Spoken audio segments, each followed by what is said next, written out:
ಬಾಬಾ ಸಾಹೇಬ್ ಅಂಬೇಡ್ಕರ್ ಅವರ 135ನೇ ಜನ್ಮದಿನದ ಶುಭಾಶಯಗಳು. ಎಲ್ಲ ಆನೇಕಲ್ ವಕೀಲರಿಗೆ ಅಂಬೇಡ್ಕರ್ ಅವರ 135ನೇ ಜನ್ಮದಿನದ ಶುಭಾಶಯಗಳನ್ನು ಹೇಳ್ತಾರೆ. ಹೊತ್ತೊಯ್ಯುವ ಮಹಾನಾದಿ, ಅನ್ಯಾಯದ ಕತ್ತಲೆಗೆ ಬೆಳಕಾದಿ, ಸಮಾನತೆಯ ಸ್ವಪ್ನ ಬೆಳೆಸಿದ ಸೂರ್ಯ, ಮನಗಳ ನಂಬಿಕೆಯ ಬೀಜ ಬಿತ್ತಿದ ಧೀರ, ಅಕ್ಷರಗಳಲ್ಲಿ ಕ್ರಾಂತಿ ಬರೆದ ಮಹಾಕವಿ, ಸಂವಿಧಾನದ ಶಿಲ್ಪಿ, ಜನರ ನವಜೀವಿ.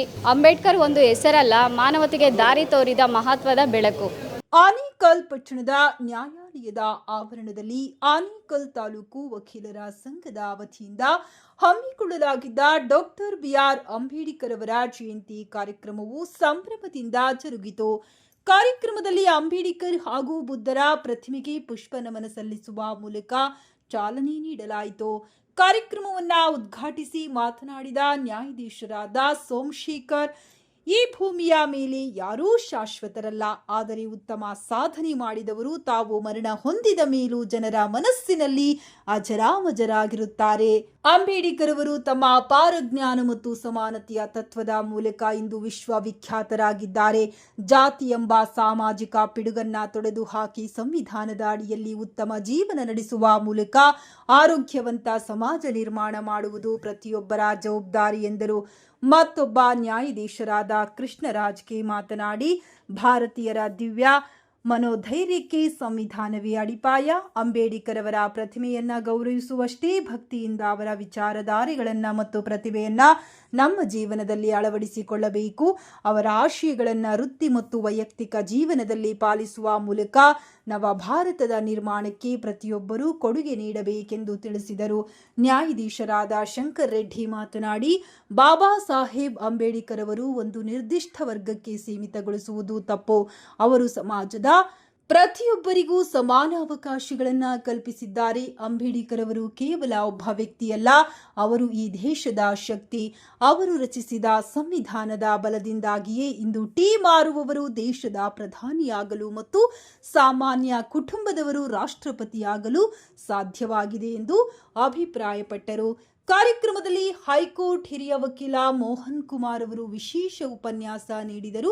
ಆನೇಕಲ್ ನ್ಯಾಯಾಲಯದ ನ್ಯಾಯಾಧೀಶರಾದ ಎಂ ಮಂಜುನಾಥ್, ರಕ್ಷಿತಾ ಜನಾರ್ದನ್, ವಕೀಲರ ಸಂಘದ ಅಧ್ಯಕ್ಷ ವೈ ಪ್ರಕಾಶ್, ಫಟಾಫಟ್ ಪ್ರಧಾನ ಕಾರ್ಯದರ್ಶಿ ರವೀಶ್ ಕುಮಾರ್, ಉಪಾಧ್ಯಕ್ಷ ಹರೀಶ್, ಖಜಾಂಚಿ ಶಾರದಾಮಣಿ, ಸರ್ಕಾರಿ ಅಭಿಯೋಜಕರಾದ ವಿನೋದ್, ಶಾಲಿನಿ, ಶಾಂತಕುಮಾರಿ, ನಿರ್ದೇಶಕರಾದ ನಾರಾಯಣಸ್ವಾಮಿ, ಮೋಹನ್ ಕಾಂತ್, ಆರ್ ಸತೀಶ್, ಪುರುಷೋತ್ತಮ್ ಚಿಕ್ಕಹಾಗಡೆ, ಉದಯ್ ಕುಮಾರ್, ಪ್ರವೀಣ್, ಮುರಳಿ, ನಾಗರತ್ನ, ನೀಲಮ್ಮ, ಹಿರಿಯ ವಕೀಲರಾದ ಎಂಆರ್ ವೇಣುಗೋಪಾಲ್, ಎಚ್ ಶ್ರೀನಿವಾಸ್, ರಮೇಶ್, ಬಾಲರೆಡ್ಡಿ, ರವೀಂದ್ರ, ಮೂರ್ತಿ ಕುಮಾರ್, ಎಜಿ ರಾಜು, ಕೆವಿ ರವಿ ಉಪಸ್ಥಿತರಿದ್ದರು.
ಬಾಬಾ ಸಾಹೇಬ್ ಅಂಬೇಡ್ಕರ್ ಅವರ ಜಯಂತಿಯನ್ನು ಆಚರಿಸ್ತಾ ಇರೋದ್ರಿಂದ ತಮಗೆಲ್ಲರಿಗೂ ಕೂಡ ಈ ಒಂದು ಅವರ ಜನ್ಮದಿನದ ಶುಭಾಶಯಗಳನ್ನ ನಾನು ಮೊದಲಿಗೆ ಎಲ್ಲ ಕೋರ್ತಾ ಇದ್ದೀನಿ.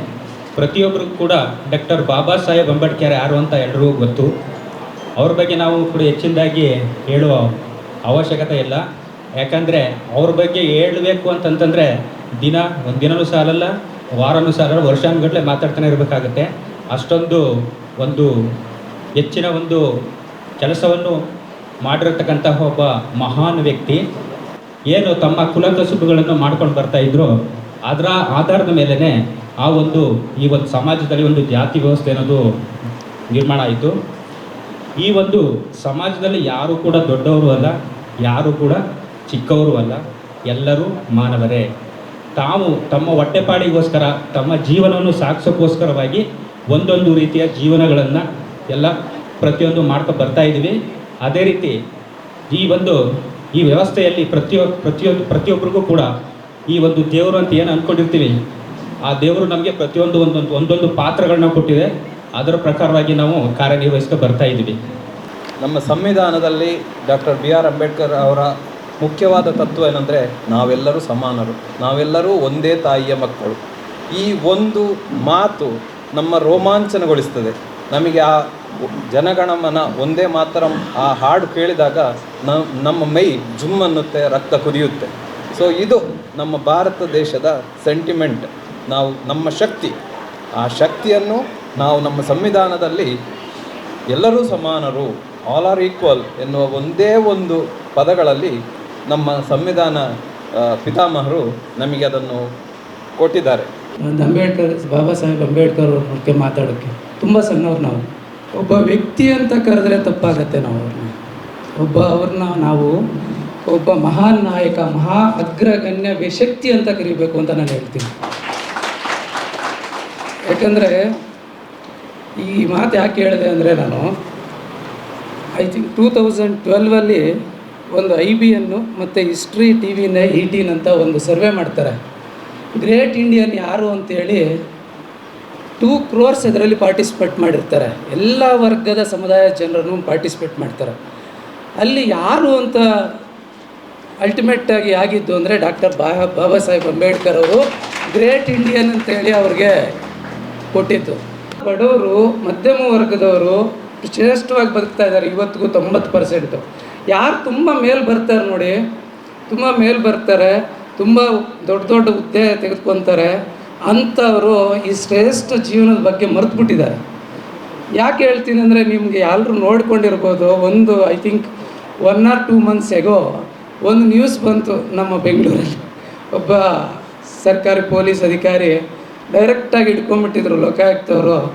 ಅವತ್ತು ಅವ್ನು ಕಿರ್ಚ್ತಾ ಇದ್ದಿದ್ದು ನೋಡಿದ್ರೆ ಇದೇನು ಸಿನಿಮಾ ಶೂಟಿಂಗ್ ನಡೀತಾ ಇದೆಯಾ ಆ ಥರದ ಪರಿಸ್ಥಿತಿ ಇತ್ತದು. ಅಷ್ಟೊತ್ತು ನಾನು ಬಿಡ್ರೋ ಅಂತ ಕುರಿಸ್ತಾ ಇದ್ದ ಒಬ್ಬ ಇನ್ಸ್ಪೆಕ್ಟ್ರ್. ನಮ್ಮ ವ್ಯವಸ್ಥೆ ಇದು ಶ್ರೇಷ್ಠ ಜೀವನ ಅಂತೀವ ನಾವು. ನಾನು ಅದಕ್ಕೆ ಹೇಳೋದು, ಮಧ್ಯಮದವರು ಮತ್ತು ಸಾಮಾನ್ಯ ವರ್ಗದವರು ಯಾರೂ ಅವ್ರು ಆ ತಾಟ್ಸೇ ಬರೋದಿಲ್ಲ ಅವ್ರಿಗೆ. ಅವರು ಶ್ರೇಷ್ಠವಾಗೇ ಬದುಕ್ತಾರೆ. ಈ ಒಂದು ಕಾರ್ಯಕ್ರಮದಲ್ಲಿ ಮಾತಾಡ್ತಾ ಇರುವಂಥದ್ದು ಒಬ್ಬ ಸರ್ವೇ ಸಾಮಾನ್ಯ ವ್ಯಕ್ತಿಯ ಬಗ್ಗೆ ಅಲ್ಲ. ಎಲ್ಲ ಆಲ್ರೆಡಿ ಹೇಳಿದಾಗೆ ಸಂವಿಧಾನ ಶಿಲ್ಪಿ ಮತ್ತು ಭಾರತ ರತ್ನ ಬಿ ಆರ್ ಅಂಬೇಡ್ಕರ್ ಅವರು ಒಂದು ಜನ್ಮ ಶತಾಬ್ದಿನ ನಾವು ಆಚರಣೆ ಮಾಡಬೇಕಾ, ಏನಕ್ಕೆ ಮಾಡ್ತಾಯಿದ್ದೀವಿ ಅನ್ನೋದ್ರ ಬಗ್ಗೆ ನಾವು ತಿಳ್ಕೊಳ್ಳೋದಾಯಿತು ಅಂತ ಹೇಳಿದ್ರೆ, ಇವತ್ತು ನಾವು ನಮ್ಮ ಹಿಂದೂ ಸಮಾಜದಲ್ಲಿ ಮತ್ತು ಭಾರತದಲ್ಲಿ, ಪ್ರಮುಖವಾಗಿ ಭಾರತದಲ್ಲಿ ನಾವು ಇವತ್ತು ಏನಾದರೂ ಒಂದು ಉಳ್ಕೊಂಡಿದ್ದೀವಿ, ನಮಗೇನೊಂದು ರೈಟ್ಸು ಮತ್ತು ಡ್ಯೂಟಿ ಆಬ್ಲಿಗೇಷನ್ ಇದೆ ಅಂತ ಹೇಳಿದ್ರೆ ಅದಕ್ಕೆ ಮೂಲ ಕಾರಣ ಭಾರತೀಯ ಸಂವಿಧಾನ. ಆ ಭಾರತೀಯ ಸಂವಿಧಾನದ ಮೂಲ ಕಾರಣಕರ್ತರು ಯಾರು ಅಂದರೆ ಡಾಕ್ಟರ್ ಬಿ ಆರ್ ಅಂಬೇಡ್ಕರ್ ಅವರು. ಒಂದು ಭಾರತೀಯ ಸಂವಿಧಾನ ಸಾಮಾನ್ಯವಾಗಿ ಎಲ್ಲ ದೇಶಗಳಲ್ಲೂ ಸಂವಿಧಾನ ಇದೆ. ನಮ್ಮ ಭಾರತೀಯ ಸಂವಿಧಾನ ವಿಶೇಷ ಸಂವಿಧಾನ ಅಂತ ಹೇಳಬೇಕಾಗುತ್ತೆ. ಈ ಒಂದು ಸಂವಿಧಾನನ ಡ್ರಾಫ್ಟಿಂಗ್ ಕಮಿಟಿ ಚೇರ್ಮನ್ ಆಗಿ ಡಾಕ್ಟರ್ ಬಿ ಆರ್ ಅಂಬೇಡ್ಕರ್ ಅವರು ಮತ್ತು ಹಲವಾರು ವಾಗ್ಮಿಗಳು ಪ್ರಿಪೇರ್ ಮಾಡೋದಕ್ಕೆ ಮುಂಚೆ ಅವರು ಸುಮ್ಮನೆ ಇಲ್ಲೇ ಕೂತ್ಕೊಂಡು ಅದನ್ನು ಪ್ರಿಪೇರ್ ಮಾಡಿದಂಥ ಒಂದು ಪುಸ್ತಕ ಅಲ್ಲ. ಅದನ್ನು ಪ್ರಿಪೇರ್ ಮಾಡೋದಕ್ಕೆ ಮುಂಚೆ ಎಲ್ಲ ಡ್ರಾಫ್ಟಿಂಗ್ ಕಮಿಟಿ ಚೇರ್ಮನ್ನು, ಮೆಂಬರ್ಸು ಎಲ್ಲ ಏನು ಮಾಡಿದ್ರು, ಫಸ್ಟು ನಮ್ಮ ಪ್ರಪಂಚದಲ್ಲಿ ಇರುವಂತಹ ಎಲ್ಲ ಸಂವಿಧಾನಗಳನ್ನು ಒಂದು ಬಾರಿ ವಿಶೇಷವಾಗಿ ಅದ್ರ ಬಗ್ಗೆ ಪರಿಶೀಲನೆ ಮಾಡಿ, ಅದ್ರ ಬಗ್ಗೆ ಎಲ್ಲ ವಿಚಾರ ಮಾಡಿ, ಆಯಾ ದೇಶಗಳಿಗೆ ಆಯಾ ಸಂವಿಧಾನ ಅಪ್ಲೈ ಆಗುತ್ತೆ. ಆದರೆ ನಮ್ಮ ದೇಶ, ಏಕೆಂದರೆ ಹಿಂದೂ ದೇಶ ಅಂತ ಹೇಳಿದ್ರೆ ಪ್ರಿಡಾಮಿನೆಂಟ್ಲಿ ಕ್ಯಾಸ್ಟ್ ಬೇಸ್ಡ್ ನೇಷನ್. ನಮ್ಮ ದೇಶಕ್ಕೆ ಕ್ಯಾಸ್ಟ್ ಬೇಸ್ಡ್ ನೇಷನ್ನಲ್ಲಿ ಆಗಿನ ಕಾಲಕ್ಕೆ, ನಮಗೆ ಸ್ವಾತಂತ್ರ್ಯ ಬಂದಂಥ ಕಾಲಕ್ಕೆ ಯಾವ ರೀತಿ ಅಪ್ಪರ್ ಜನ್ರೇಷನ್ನವರು, ಅಪ್ಪರ್ ಕ್ಯಾಸ್ಟ್ ಅವರು ಲೋವರ್ ಕ್ಯಾಸ್ಟ್ ಅವ್ರನ್ನ ಯಾವ ರೀತಿ ಅಪ್ರೆಷನ್ ಮಾಡ್ತಾಯಿದ್ರು, ಆ ಒಂದನ್ನು ತಡೆಗಟ್ಟಬೇಕು ಅಂತ ಹೇಳಿದ್ರೆ, ಆ ಒಂದು ಕಮ್ಯುನಿಟಿನ ಕೂಡ ನಮ್ಮ ದೇಶದಲ್ಲಿ ಮೇಲುಸ್ತರಕ್ಕೆ ಬರಬೇಕು ಅಂತ ಹೇಳಿದ್ರೆ ಅದನ್ನು ಪರಿಗಣನೆ ಮಾಡಿಕೊಂಡು ಈ ಒಂದು ವಿಶೇಷವಾಗಿ ಸಂವಿಧಾನ ರಚನೆ ಮಾಡ್ತಾರೆ. ನೀವು 1946 ಗಾಂಧೀಜಿಯ ವ್ಯಕ್ತಿತ್ವ ಎಂಥದ್ದು, ಇಡೀ ದೇಶದಲ್ಲಿ ಪ್ರಶ್ನಾತೀತ ನಾಯಕರಾಗಿದ್ದರು. ಅವರು he was A walking Saint. ಅದು ನಡೆದಾಡುವ ಸೇಂಟ್ ಅಂದರೆ ಸಂತರಾಗಿದ್ದರು. ನಡೆದಾಡುವ ಸಂತನನ್ನು ಕ್ರಿಟಿಸೈಸ್ ಮಾಡಿ ಒಂದು ಬುಕ್ 700 ಪುಟದ ಬುಕ್ ಪಬ್ಲಿಷ್ ಮಾಡೋದಿದೆಯಲ್ಲ, ಯಾರಿಗೂ ಗುಂಡಿಗೆ ಇರೋಕ್ಕೆ ಸಾಧ್ಯವೇ ಇಲ್ಲ. ಇವತ್ತು ನರೇಂದ್ರ ಮೋದಿಯವ್ರನ್ನ ಪ್ರಧಾನಮಂತ್ರಿ ಅನ್ನೋ ಕಾರಣಕ್ಕೆ ಯಾರಾದರೂ ಕ್ರಿಟಿಸೈಸ್ ಮಾಡಿದರೆ ಹೆಂಗೆ ಮುಗಿ ಬೀಳ್ತಾರೆ ಅವ್ರ ಮೇಲೆ ಅಂದರೆ ಸೋಷಿಯಲ್ ಮೀಡಿಯಾದಲ್ಲೂ ನೀವು ಗಮನಿಸ್ಬೋದು. ಒಬ್ಬ ಪ್ರಶ್ನಾತೀತ ನಾಯಕನನ್ನು ಪ್ರಶ್ನೆ ಮಾಡಿದ ತಕ್ಷಣ ಅಂಥವ್ರನ್ನು ದೇಶದ್ರೋಹಿ ಅಂತ ಕರೆಯೋಕ್ಕೂ ಸಿದ್ಧವಾಗಿರುವಂತಹ ಜನ ಈ ದೇಶದಲ್ಲಿದ್ದಾರೆ. ಅಂತಹ ಒಂದು ನಡೆದಾಡುವ ಸಂತನನ್ನು ಕ್ರಿಟಿಸೈಸ್ ಮಾಡಿ 700 ಪುಟದ ಪುಸ್ತಕವನ್ನು ಬರೆದು ಪಬ್ಲಿಷ್ ಮಾಡ್ತಾರೆ ಗಾಂಧೀಜಿ ಬದುಕಿದ್ದಾಗಲೇ. ಇದಕ್ಕೆ ಗಟ್ಸ್ ಬೇಕು. ಇವರ ಪೊಲಿಟಿಕಲ್ ಜರ್ನಿ, ಇವರ ಸೋಷಿಯಲ್ ಜರ್ನಿ, ಇವರ cultural research, social research, anthropology research ಇದೆಯಲ್ಲ ಬಹಳ ಅಗಾಧವಾಗಿದೆ. ಅದಕ್ಕೆ ನಾನು ಹೇಳಿದ್ದು, if at all there is any small contribution by Baba Saheb Ambedkar, it is only the Constitution.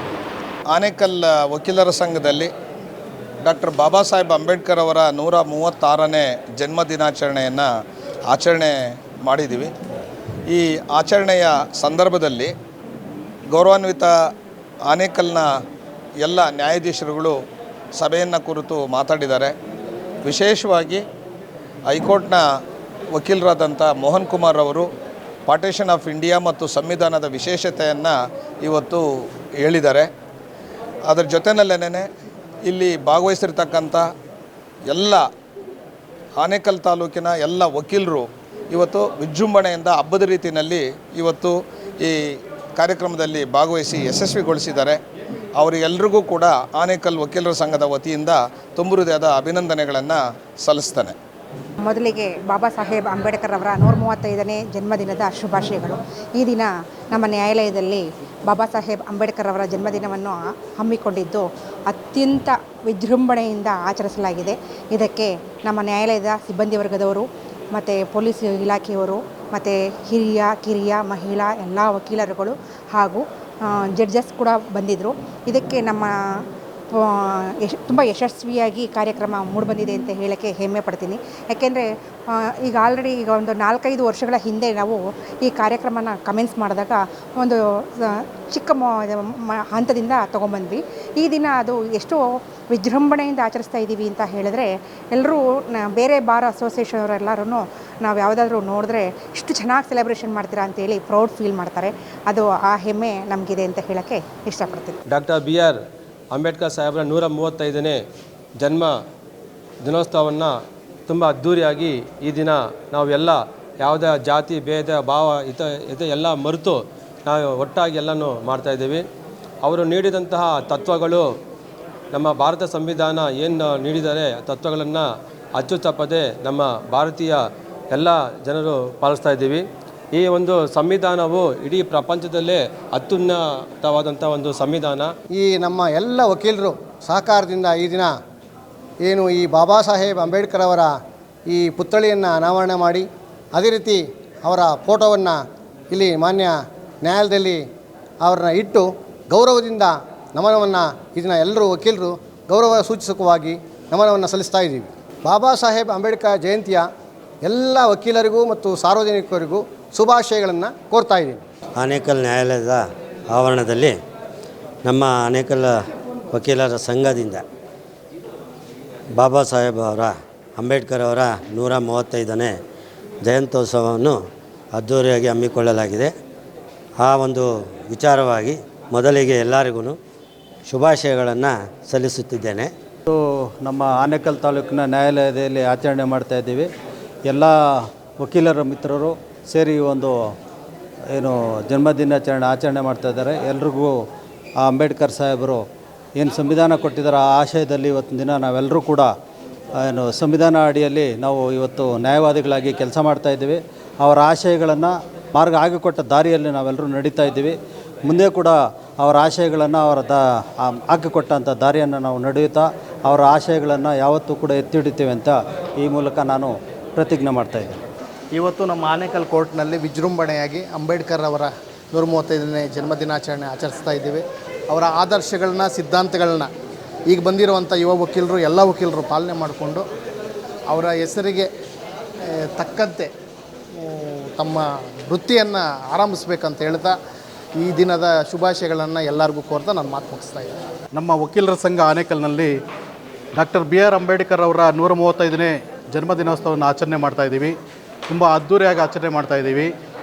ನಾವು ಆಚರಣೆ ಮಾಡೋದು ಮುಖ್ಯ ಅಲ್ಲ, ಅಂಬೇಡ್ಕರ್ ಅವರ ತತ್ವಗಳೇನಿದೆ, ಅವರ ಸಿದ್ಧಾಂತಗಳೇನಿದೆ ಅದು ನಮ್ಮ ನಿಜ ಜೀವನದಲ್ಲಿ ಅಳವಡಿಸ್ಕೊಂಡು ಆ ಒಂದು ತತ್ವ ಸಿದ್ಧಾಂತಗಳನ್ನು ಪಾಲನೆ ಮಾಡ್ಕೊಂಡು ಹೋಗ್ಬೇಕಂತ ನಾನು ಕೇಳ್ಕೊತಾ ಇದ್ದೀನಿ. ಪ್ರತಿ ವರ್ಷದಂತೆ ಅಂದರೆ ಅಂಬೇಡ್ಕರ್ ಅವರು ಯಾಕೆ ಆಚರಿಸ್ತಾ ಇದ್ದೀವಿ ಅಂದರೆ, ಅಂಬೇಡ್ಕರ್ ಅವರು ಏನು ಕೊಡುಗೆ ಕೊಟ್ಟಿದ್ದಾರೆ ಸಮಾಜಕ್ಕೋಸ್ಕರ, ಅವರು ಏನು ಮಾಡಿದ್ದಾರೆ ಅನ್ನೋದು ಎಲ್ರಿಗೂ ಪಸರಿಸಲಿ ಅನ್ನೋದಕ್ಕೋಸ್ಕರ ನಾವು ಈ ದಿನ ಅಂಬೇಡ್ಕರ್ ಜಯಂತಿಯನ್ನು ವಕೀಲರ ಸಂಘದಲ್ಲಿ ಆಚರಿಸ್ತಾ ಇದ್ದೀವಿ, ವಿಜೃಂಭಣೆಯಿಂದ ಆಚರಿಸ್ತಾ ಇದ್ದೀವಿ.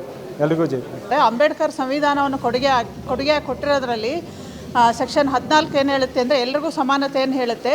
ಮೊದಲೆಲ್ಲ ಮಹಿಳೆಯರಿಗೆ ಅಷ್ಟೊಂದು ಸ್ಥಾನಮಾನ ಇರಲಿಲ್ಲ, ಬಟ್ ಇಂದಿನ ದಿನಗಳಲ್ಲಿ ಅಂಬೇಡ್ಕರ್ ಕೊಡುಗೆಯನ್ನು ಭಾರತ ಸಂವಿಧಾನವನ್ನು ಕೊಡುಗೆಯಾಗಿ ಕೊಟ್ಟಿರೋದ್ರಿಂದ ಎಲ್ಲ ಸ್ಥಳದಲ್ಲೂ ಇವತ್ತು ಮಹಿಳೆಯರಿಗೆ ಒಂದು ಸಮಾನವಾದಂಥ ಒಂದು ಅವಕಾಶಗಳು ಸಿಗ್ತಾ ಇದ್ದಾವೆ. ಮತ್ತು ಅದೇ ರೀತಿ ಪುರುಷರ ಸಮಾನವಾಗಿ ಮಹಿಳೆಯರು ಬೆಳೀತಾ ಇದ್ದಾರೆ. ಈ ದಿನ ಆನೇಕಲ್ನಲ್ಲಿ ಅಂಬೇಡ್ಕರ್ ಜಯಂತಿ ಆಚರಣೆಯನ್ನು ಮಾಡ್ತಾ ಇದ್ದೀವಿ.